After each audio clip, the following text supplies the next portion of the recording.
Hello, everyone. I hope that you had a great day today and that you were able to get outside and enjoy some of this beautiful weather.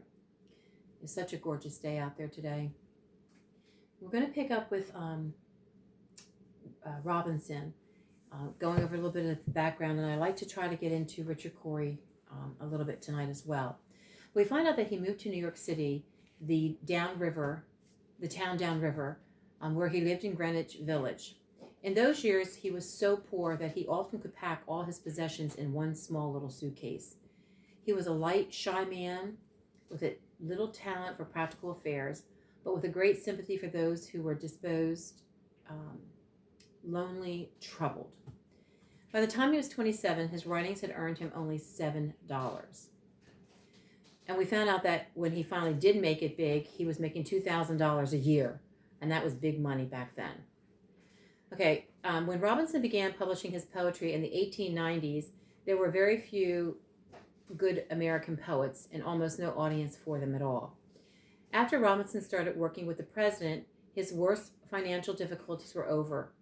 In the last years of his life, his books earned him enough money to support himself.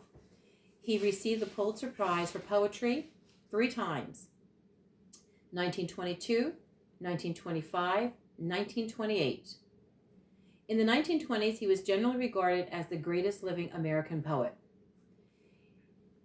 He was hailed as the foremost figure of the new poetry, but he had very little in common with other figures of that revival that was going on with the new poetry, like with Carl Sandburg and Amy Lowell.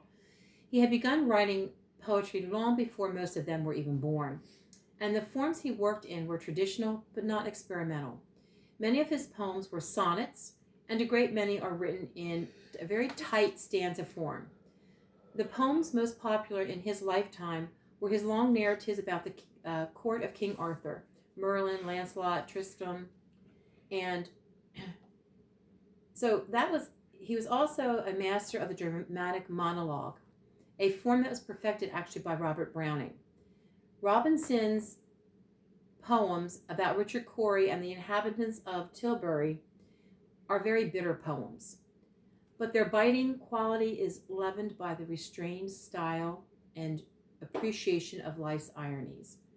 Robinson's theme was unhappiness in itself, but his skill was as happy as it was playful. Now we're going to read Richard Cory. This is the time period was very dark and very depressive. And he felt that there was all dark around him and he just couldn't find the light. He knew there was a light somewhere, but he just personally couldn't find it. It says, whenever Richard Cory went to town, we people on the pavement looked at him. He was a gentleman from sole to crown, clean-favored and imperially slim. And he was always quietly arrayed. And he was always human when he talked, but still he fluttered pulses when he said, "Good morning," and he glittered when he walked. And he was rich, yes, richer than a king, and admirably schooled in every grace. In fine, we thought that he was everything to make us wish that we were in his place. So on we worked and waited for the light, and went without the meat and cursed the bread. And Richard Cory, one calm summer night, went home and put a bullet through his head.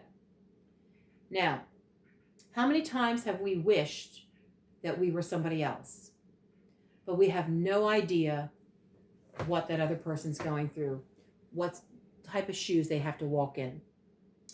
I don't want to end it on this sad note. So I want us just to remind us of who our hope and our light is in. I know that there's a lot of people saying that this, with the coronavirus, is a very dark time right now, and it is a very sad time right now. But we have hope. We're not lost.